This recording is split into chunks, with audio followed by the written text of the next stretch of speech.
Shalom, soyez bénis dans le précieux nom de notre Seigneur Jésus-Christ. Voilà, ce sont les vendredis avec vos serviteurs et à béni de Dieu. Comme je vous l'avais annoncé, tous les vendredis, à cette heure, je me retrouve avec vous pour un direct qui va nous aider à comprendre pourquoi Dieu suscite des voix, pourquoi Dieu suscite des hommes et des femmes pour être soit des porte-paroles, des voix, des instruments, des canaux, afin d'amener une transformation dans une génération. Soyez bénis de partout où vous êtes dans les nations et que vous nous recevez. Ma prière ce matin, c'est que l'Esprit de Dieu, le Saint-Esprit localise quelqu'un. Que le Saint-Esprit touche quelqu'un. Que le Saint-Esprit parle au cœur de quelqu'un. Que le Saint-Esprit réveille quelqu'un. Et que le Saint-Esprit rallume la flamme qui dort en un homme, à une femme, et qui est certainement une voix, qui est certainement un instrument puissant dans la main de son Dieu pour amener sa génération à marquer la différence. Et si vous me recevez ce matin, la voix qui vient vers vous ce matin est juste une voix pour vous annoncer à vous-même qui m'écoutez que Dieu n'est pas seulement obligé de faire avec les autres, mais Dieu veut faire avec vous. Je me permets de dire, Dieu veut faire avec toi, toi qui m'écoutes. Des fois, on a tendance à être des spectateurs dans notre génération. Des hommes, des femmes, des gens que Dieu a choisis depuis les entrailles de leur mère. Comme Dieu pouvait dire à Jérémie. Avant que tu ne sois formé dans le ventre de ta mère, je te connaissais déjà. J'étais établi prophète sur les nations. C'est le livre de Jérémie qui l'annonce. Si vous le savez, Dieu dit à Jérémie, avant même que tu ne sois formé dans le ventre de ta mère, je te connaissais. Je sais qu'il y a beaucoup de personnes qui polémiquent autour du ministère du prophète. Et beaucoup se demandent, la vocation du prophète vient quand? Qu'est-ce qu'un prophète? Qui est-ce qu'on peut appeler prophète? J'aimerais vous dire simplement, comme une réponse aussi simple et naturelle, un prophète est une voix que Dieu suscite. Cette voix que Dieu suscite peut être une voix qui sort de l'Église. Peut être aussi une voix qui sort de la politique. Peut être une voix qui sort de la musique. Peut être une voix qui sort du système des nations. Peut être une voix qui sort du commerce mondial, peut être une voix qui sort du système éducatif, peut être une voix qui sort du domaine des recherches scientifiques. Pour ajouter, peut être une voix au milieu du sport.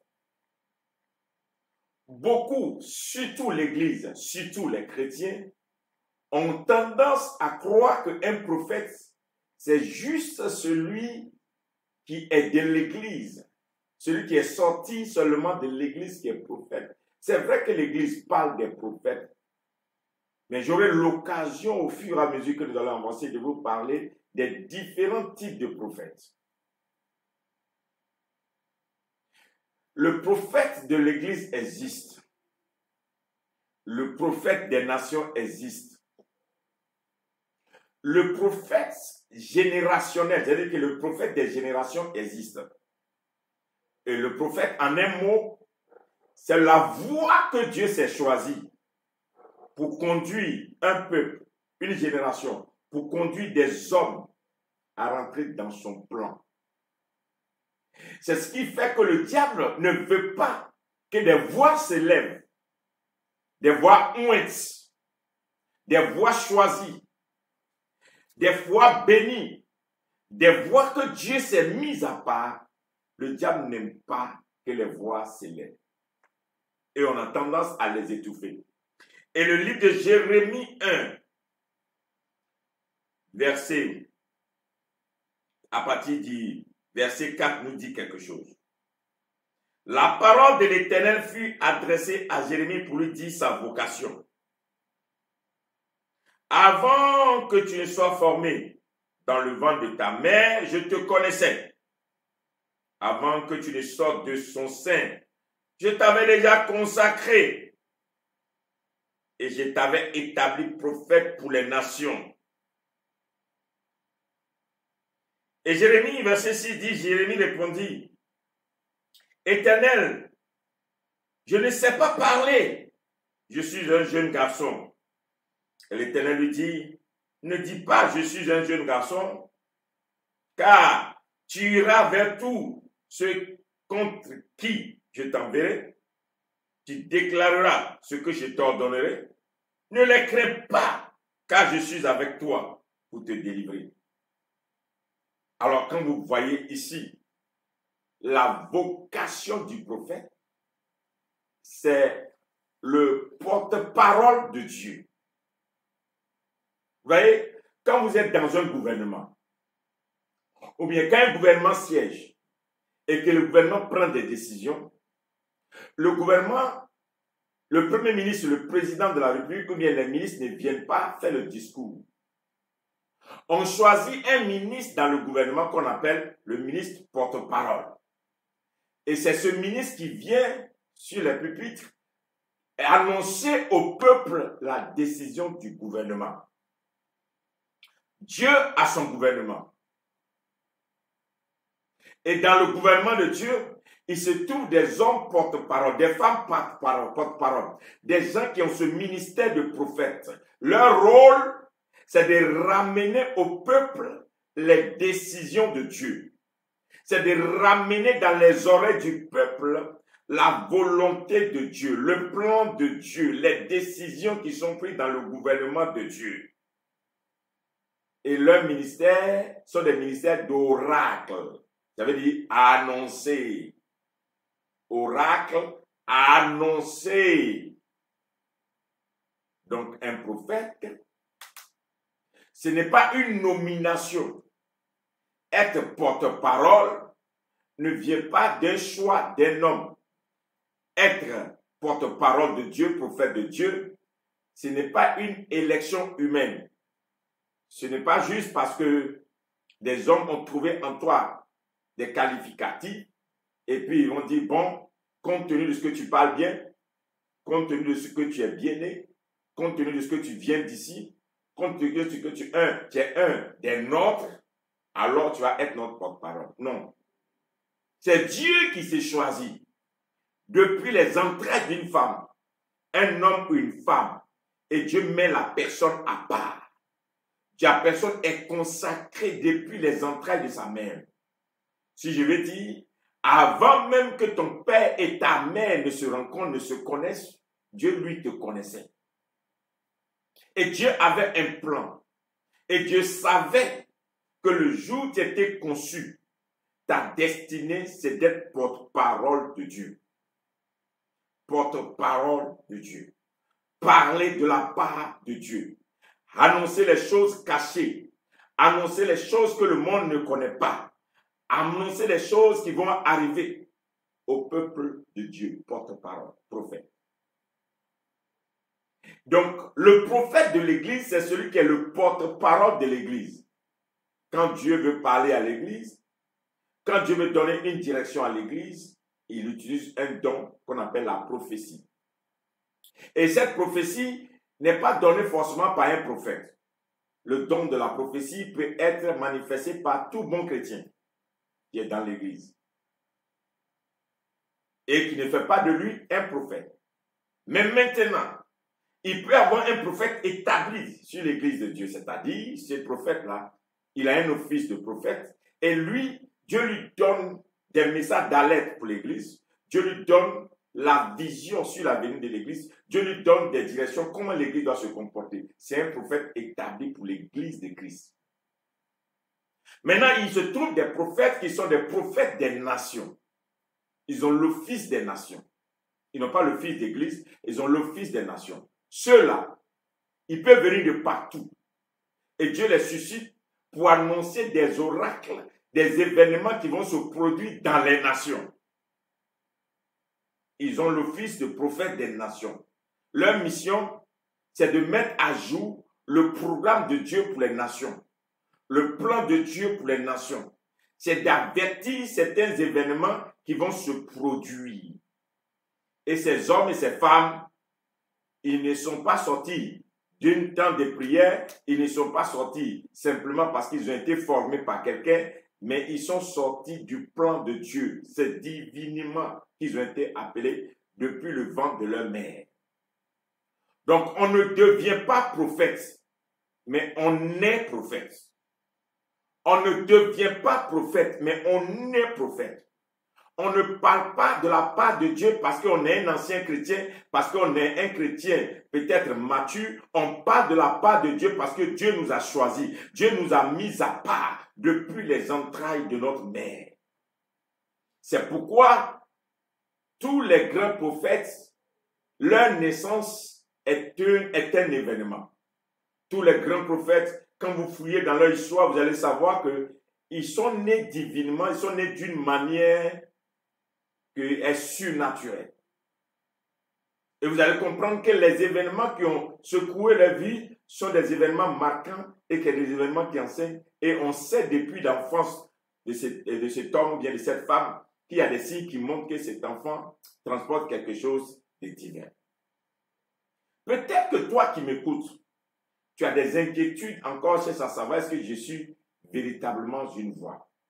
Et ne commets pas l'erreur de te transformer en ce que tu n'es pas de la part de Dieu.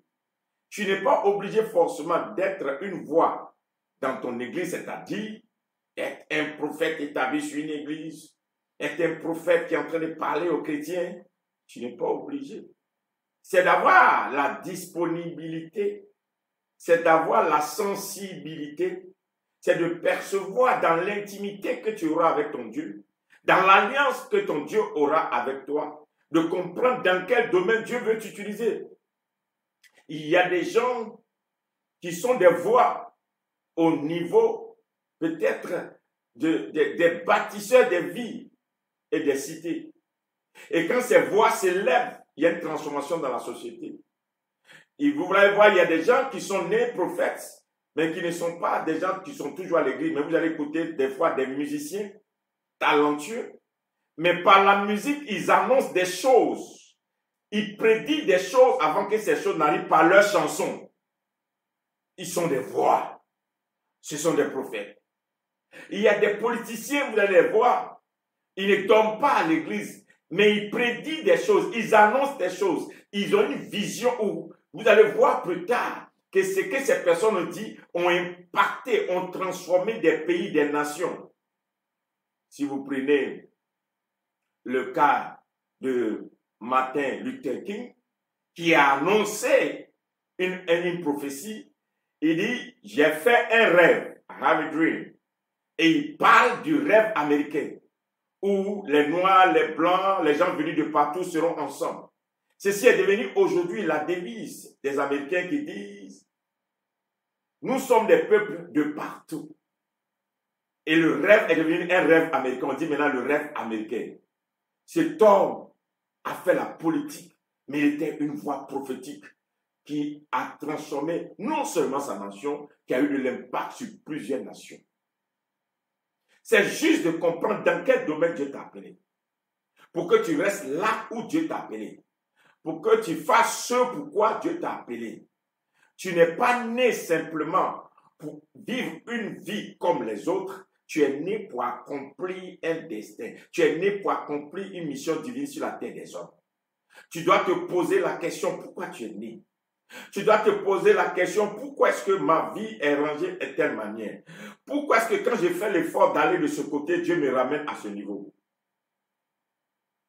Chacun a une mission. Et le thème de mon petit enseignement ce vendredi, c'est de dire à quelqu'un, tu es né pourquoi? Dieu cherche un homme. Un homme qui est une voix, une femme qui est une voix dans sa génération qui s'est égarée, qui est loin de sa destinée, qui est à la recherche d'autre chose et qui n'est pas dans le plan divin de Dieu. Si vous prenez un homme comme Nelson Mandela, il ne lit pas la Bible tous les jours.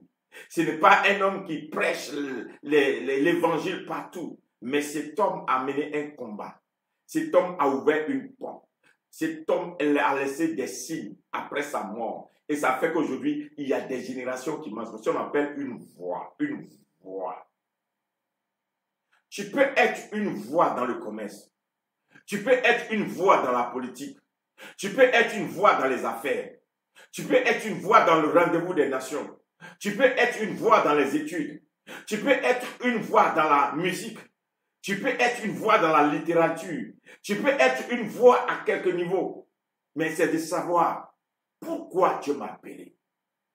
Tu dois faire attention à ta mission divine sur la terre des hommes. Tu dois chercher à comprendre. Je suis né pourquoi? Je vis pourquoi? Dieu m'a suscité pourquoi? Et là, tu comprendras le sens d'aller à l'église. Aller à l'église n'aura pas de sens pour toi tant que tu n'as pas découvert ton destin réel. Tu ne seras pas passionné par les choses de Dieu si tu n'es pas sur le chemin de ton destin. Il y a des gens qui ne savent pas que Dieu les a appelés pour être une femme extraordinaire auprès d'un homme extraordinaire. C'est juste pour ça, un destin. Ton destin, c'est juste d'être une femme attachée, fidèle, extraordinaire, auprès d'un homme extraordinaire pour accomplir un destin. Si tu as accompli cette mission, rester femme, soutenir un homme pour qu'il puisse accomplir son destin, tu aurais accompli ta mission aussi. C'est pourquoi Marie a accompli sa mission en acceptant le Seigneur Jésus-Christ, en acceptant cette grossesse. Elle a juste accompli sa mission. Chacun doit comprendre que le prophétique ne vient pas juste pour te donner du matériel. Le prophétique ne vient pas pour te donner à vivre une aisance seulement sur la terre des hommes. Le prophétique existe pour susciter en toi le destin qui est caché, qui dort. Dieu cherche un homme, Dieu cherche une femme qui s'est éloignée de son destin, qui s'est éloignée de ce pourquoi, de sa mission divine. Dieu t'a appelé pourquoi? Tu es né pourquoi? Tu vis sur la terre des hommes pourquoi? Depuis le ventre de ta mère, Dieu te connaissait. Dieu t'a choisi, il t'a mis à part, il t'a consacré, il t'a établi prophète des nations pour parler aux nations. Il dit, ce que je te dirai, tu le diras et je serai avec toi. Donc, aujourd'hui, peut-être que toi, tu es en train de chercher du travail, tu cherches à te marier, tu veux voyager, tu veux bâtir, tu veux accomplir certaines choses. Mais en même temps que toi, tu poursuis ces choses, Dieu aussi te cherche. Et dit, ma fille, je t'ai appelé pour la musique. Mon fils, je t'ai appelé pour que tu sois prédicateur. Mon enfant, je t'ai appelé pour que tu sois un agent transformateur de société par la connaissance parmi les savants. Oh mon fils, je t'ai appelé pour que tu ailles très loin dans les études, afin qu'un jour tu fasses des découvertes, que tu aies de la connaissance pour transformer ta société. Oh, je t'ai appelé pour que toi, tu puisses créer une voiture ou bien que tu puisses créer un appareil un jour qui va transformer l'agriculture dans ton pays. Oui, les savants aussi sont des prophètes. Les grands chercheurs qui ont fait des découvertes, qui ont transformé la vie de leur société sont des prophètes. J'aimerais t'encourager, t'aider aujourd'hui par cette vidéo. Ne pense pas que Dieu ne t'a pas appelé pour quelque chose. En toi sommeille un champion. En toi dort une championne de génération. Un homme que Dieu a appelé pour une mission extraordinaire, mais qui est ailleurs, qui cherche autre chose. Pourquoi nous avons la foi? Tu es certainement chrétien pour avoir la foi. Et la foi que tu dois avoir, ce n'est pas une foi pour obtenir seulement des miracles. C'est une foi pour accomplir ta destinée. C'est une foi pour accomplir la mission divine pour laquelle tu es né. C'est une foi pour que tu arrives à destination, ce pourquoi tu es né. Tu es né un jour, mais tu dois accomplir une mission sur la terre des hommes avant d'être enlevé un jour de la terre. Est-ce que tu es sûr qu'actuellement, tu es dans ta mission? Est-ce que tu es sûr qu'actuellement tu es dans ta mission?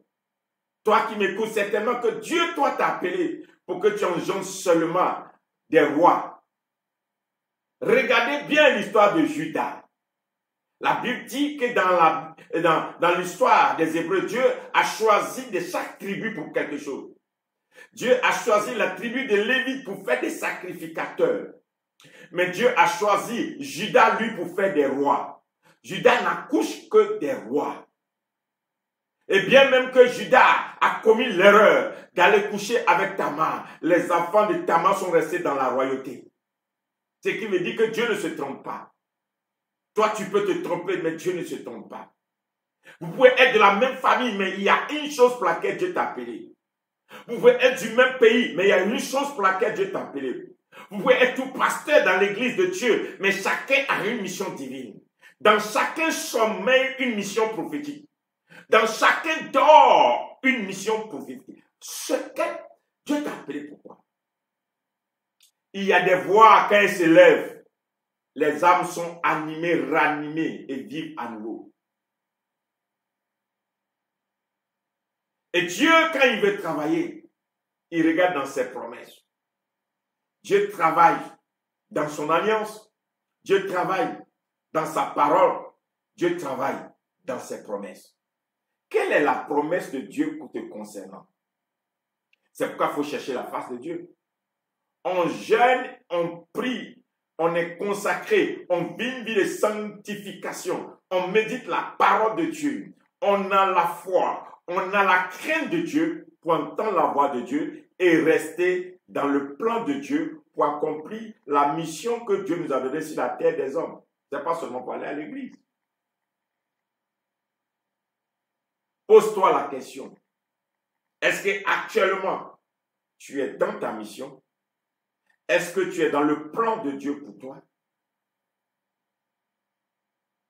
C'est les gens qui ont l'habitude de dire souvent, les pasteurs d'aujourd'hui, beaucoup de pasteurs qu'on voit aujourd'hui, comme ils n'ont pas eu du boulot, ils n'ont pas eu du travail, c'est pourquoi ils sont devenus pasteurs. Je dis non, ce ne sont pas tous les pasteurs. Moi, par la grâce de Dieu, je suis allé un peu à l'école. J'ai eu quelques petits diplômes par la grâce de Dieu. Et puis, j'ai eu mon travail par la grâce de Dieu. Et je me rappelais, quand j'ai eu mon travail, et je devais commencer un lundi, parce que j'ai souffert pour aller à l'école, j'ai souffert pour avoir ces diplômes. Et quand je devais aller travailler, le jour où même j'ai eu le travail, je devais venir rendre témoignage à l'église pour dire, Dieu m'a béni avec un travail. Et la nuit, Dieu s'est révélé à moi. Il m'a dit, oui, je t'ai permis d'aller à l'école, mais c'est l'école que tu as fréquentée, tu vas prendre pour travailler pour moi. Je serai ton employeur. Un homme ne va pas t'employer. Moi, l'Éternel, je t'emploie. Tu me serviras. Alors, laisse ce travail et suis-moi. C'était le samedi. Le dimanche, je devais rendre le témoignage pour dire, faire action de grâce, parce que le lundi, j'allais commencer un travail. Et le même dimanche, 3 personnes dans l'église aussi ont eu des révélations qui sont venues me dire, êtes-vous insensés après avoir commencé par l'esprit, terminé par la chair? Et Dieu me dit, je t'ai appelé. C'est pour ça que je t'ai appelé. C'était avec les larmes, parce que j'ai souffert pour avoir mes diplômes et je voulais quand même jouir. Et j'ai obéi. Aujourd'hui, je suis une porte-parole de Dieu. Je parle de la part de Dieu. J'annonce des événements au nom de Dieu pour des générations. Et Dieu m'utilise à mon petit niveau pour impacter des vies, pour transformer des vies. Je suis heureux. Les gens autour de moi sont heureux parce que je suis un instrument. Ne vis pas, ne te conforme pas à ce monde.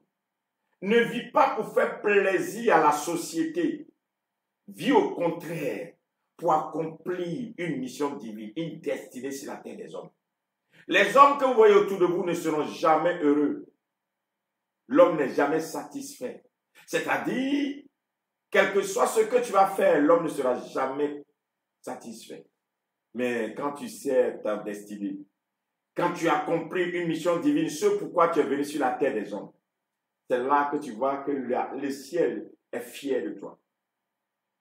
Il faut qu'un jour Dieu te regarde pour dire, est-ce que tu connais quelqu'un? Quand moi je lis l'histoire de Job, est-ce que Dieu peut faire ton atalakou si je m'exprime ainsi? Est-ce que Dieu peut te regarder pour dire en Côte d'Ivoire, en Afrique, au Congo, en Centrafrique, au Bénin, je ne sais pas dans quel pays, est-ce qu'il y a un homme ou une femme comme telle personne? Dieu regarde Job et Dieu dit à Satan, d'où tu viens? J'ai parcouru la terre. Est-ce que quand tu es allé sur la terre, tu as vu mon serviteur Job? Parmi tous les fils de laurier, il n'y a personne comme Job. Oui, Dieu, il se plaît de faire l'atalakou de Job à cause de son cœur de service. Et Dieu l'a élevé. Et Satan était jaloux de ce que un agent de Dieu, un instrument de Dieu, devait être à cette hauteur, à telle enseigne que Dieu honore. Mon frère, ma soeur, si tu réussis à accomplir ta destinée, le ciel va t'honorer. Le ciel va te positionner. Le ciel va te mettre dans le cœur des hommes. Parce qu'une fois que Dieu t'a fait grand, personne ne peut te diminuer. Mais les hommes, ils trouveront une raison de t'enlever ce qu'ils t'ont donné. Une position qu'un homme t'a donnée, un homme peut reprendre la même position. Mais une position que Dieu t'a donnée, aucun homme ne peut te l'arracher. Un honneur que Dieu t'a donné, aucun homme ne peut te l'arracher. Une bénédiction que Dieu t'a donnée, aucun homme ne peut te l'enlever. Une réputation que Dieu a donnée, aucun homme ne peut te l'enlever. Une gloire que Dieu a donnée, personne ne peut te l'enlever. C'est pourquoi cherchons Dieu. Et Dieu te cherche. Si actuellement dans ta famille, si actuellement dans ta génération, il y a des choses qui ne fonctionnent pas, c'est parce que tu n'es pas à ta place. Les gens se plaignent et tu te plains aussi, alors que tu es l'élément vecteur, tu es l'élément que Dieu veut utiliser, tu es le canal, tu es l'instrument que Dieu s'est choisi, il a mis à part. Les gens ne se rendent pas compte des fois que quand tu es loin, le fait que tu t'es écarté de ta mission, tu t'es écarté de ta destinée, tu as écarté une famille, tu as écarté une génération, tu as écarté une nation, tu as écarté parce que tu ne fais pas ce que tu dois faire. Et Dieu t'attend. Une famille entière t'attend, une génération t'attend parce que tu as démissionné de ton appel, tu as démissionné du plan divin que Dieu a pour toi. Tu es convaincu, tu as eu des songes, tu as eu des visions, tu as eu des prophéties. Dieu t'a donné avec détail certaines choses, mais à cause des besoins de temps, à cause de certaines choses pour satisfaire le moi, tu dis non, tu vas avoir ça d'abord. Quand j'aurai ça, quand je vais finir avec ça, je verrai. Mais le temps ne t'appartient. Dieu cherche un homme. Avant de finir ma vidéo, je voulais dire à quelqu'un, Dieu ne fait rien sans l'homme. Dieu n'a jamais changé une nation, une société avec une communauté. Dieu bouleverse toujours l'histoire des nations, l'histoire des générations, l'histoire des époques. Dieu bouleverse toujours avec un homme. Si nous commençons par la Bible, quand Dieu veut rentrer en scène sur la terre, Dieu appelle le décor dans le jardin d'Éden. Mais Dieu n'est pas rentré par sa présence. Dieu est rentré en plantant un homme. Si vous lisez bien dans le livre de Genèse, la Bible dit que Dieu arrosait le jardin tous les soirs parce qu'il n'y avait pas encore un homme pour cultiver la terre. Il ne pleut pas à cause des arbres. Il ne pleut pas sur la terre à cause des arbres. Il pleut sur la terre à cause de l'existence de l'homme sur la terre. Dans Genèse, c'est écrit. Il ne pleuvait pas sur la terre et Dieu arrosait tous les soirs le jardin parce qu'il n'y avait point encore un homme dans le jardin pour le cultiver. Et le jour où il y a eu un homme dans le jardin, Dieu a arrêté la pluie. Parce que, et Dieu dit, Dieu a arrêté d'arroser. Dieu a arrêté d'arroser, il a commencé à pleuvoir. Donc quand il pleut sur la terre, c'est à cause de l'homme, ce n'est pas à cause des arbres. Et si vous voyez bien, les pays qu'on appelle les pays où il pleut beaucoup, les pays où les gens ont planté Les pays où les gens ont mis des plantations, les gens sont dans l'agriculture, il pleut toujours. Parce que Dieu regarde à ce qu'il a mis dans l'ordre. Quand vous regardez la foi, quand la foi manquait sur la terre, Dieu n'a pas envoyé des anges pour susciter la foi. Dieu a appelé un homme qui s'appelle Abraham. Et Abraham a répondu à l'appel de Dieu. Abraham était déjà riche, mais Dieu l'a appelé. Et a fait qu'Abraham devienne le père de la foi. Quand l'homme vivait et qu'un temps était difficile et que Dieu voulait refaire la terre, recréer, Dieu va trouver un homme qu'on appelle Noé. Et Noé va devenir cet instrument. Par lui, Dieu va repeupler la terre. C'est par Noé que la terre était repeuplée. Noé, un seul homme. Quand Dieu voulait établir la loi sur la terre, pour comprendre les principes de la loi, Dieu appela un homme qui s'appelle Moïse. Dieu l'attire dans sa présence et Moïse amena la loi. Quand Dieu sur la terre veut amener la manifestation de l'esprit pour que les gens comprennent ce que c'est que la puissance de Dieu, Dieu appela un homme qu'on appelle Élie.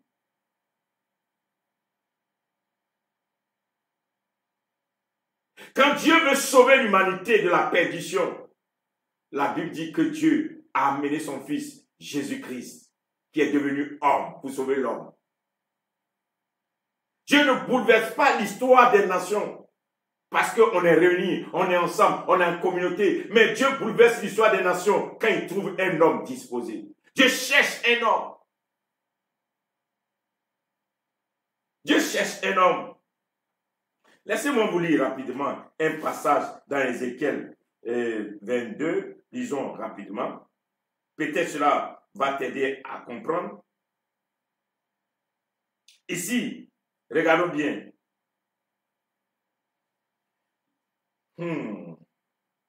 Jérémie 5, verset 1.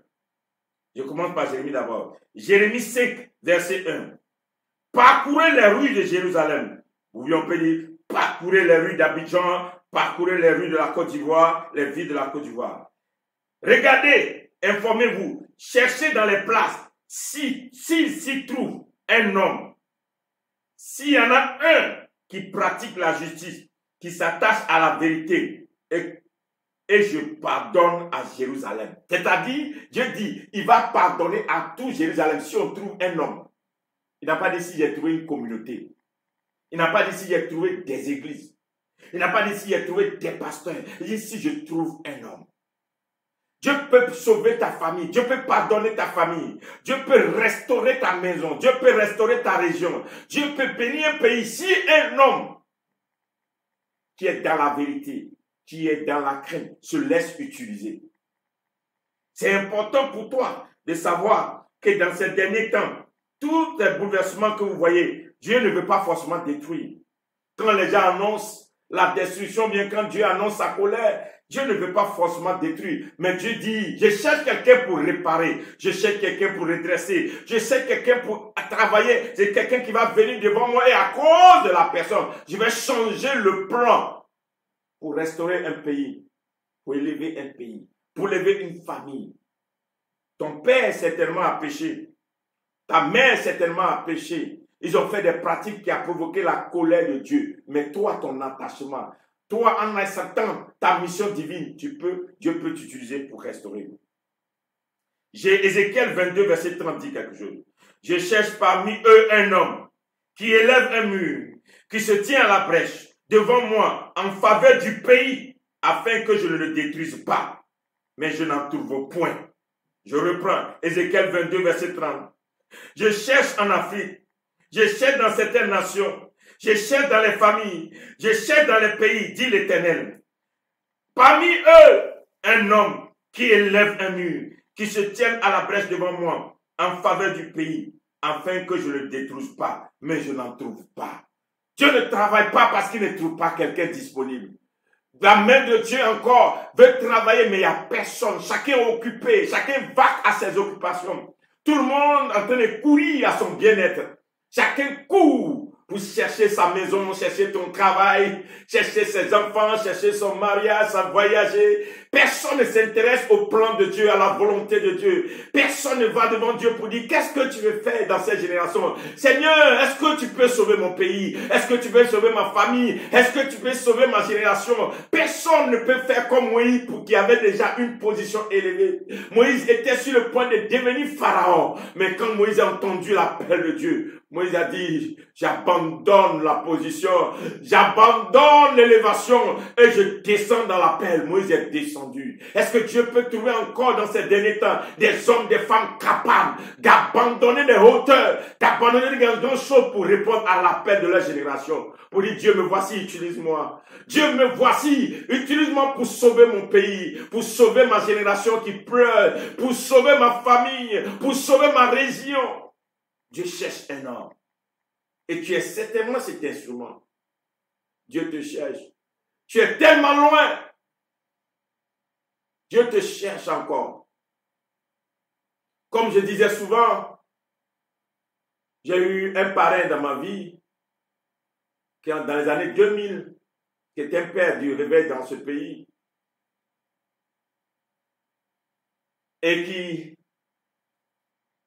Papa Nangui, qui me paie à son âme et qui me dit, je citais, il dit, béni, Dieu ne tue pas, Dieu n'enterre pas les églises mortes. Dieu les réveille. Cet homme me l'a dit. Déjà dans les années 2003, il dit, béni, Dieu n'enterre pas les églises mortes. Il était le président de Foot Gospel en Côte d'Ivoire. Il dit, Dieu n'enterre pas les églises mortes, mais Dieu les réveille. Ce qui veut dire que s'il y a des problèmes dans ta famille, Dieu ne veut pas laisser les problèmes. Dieu ne veut pas enterrer toute une famille parce qu'ils ont péché. Dieu ne peut pas enterrer un pays parce que le pays a péché. Dieu ne peut pas détruire un pays parce que le pays a péché. Mais Dieu veut les ressusciter. Mais qui Dieu va utiliser? Qui Dieu va utiliser? Dieu cherche un homme pour utiliser. Dieu cherche quelqu'un qui va se disposer. Dieu veut utiliser un canal et peut-être que c'est toi. Toi qui m'écoutes. Peut-être que c'est ton appel. Peut-être que c'est ton mandat. Peut-être que c'est ta mission qu'à cause de toi, à cause de ta prière, à cause de ta disposition, à cause de ta bravoure, à cause de ce que tu vas t'élever pour dire, avec moi, Dieu peut le faire. Dieu va changer sa position vis-à-vis d'une génération. La main de Dieu est toujours tendue. Dieu cherche un homme. Dieu cherche une femme. Toi qui m'écoutes aujourd'hui dans les nations, si tu perds le temps en train de critiquer les gens, si tu perds le temps en train d'insulter les gens autour de toi, de regarder tous les jours pour dire, celui-là ne fait pas bien, celui-là est dans le péché, celui-là, ça, c'est pas ça que Dieu attend de toi. Et une autre fois, un jour, j'étais allé dans une très grande croisade où il y avait un éminent serviteur de Dieu.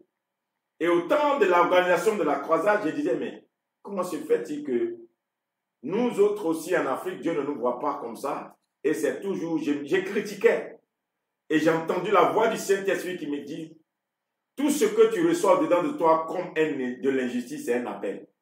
Toutefois que tu sens de l'injustice dans quelque chose et ça te peine, ça te brûle, c'est pas quelqu'un d'autre qui a appelé, c'est toi qui as appelé à cela. Et ça a changé ma manière de voir. Il me dit, je t'ai appelé. Si je l'ai fait avec eux, je peux le faire avec toi. Tout dépend. Il faut que tu répondes.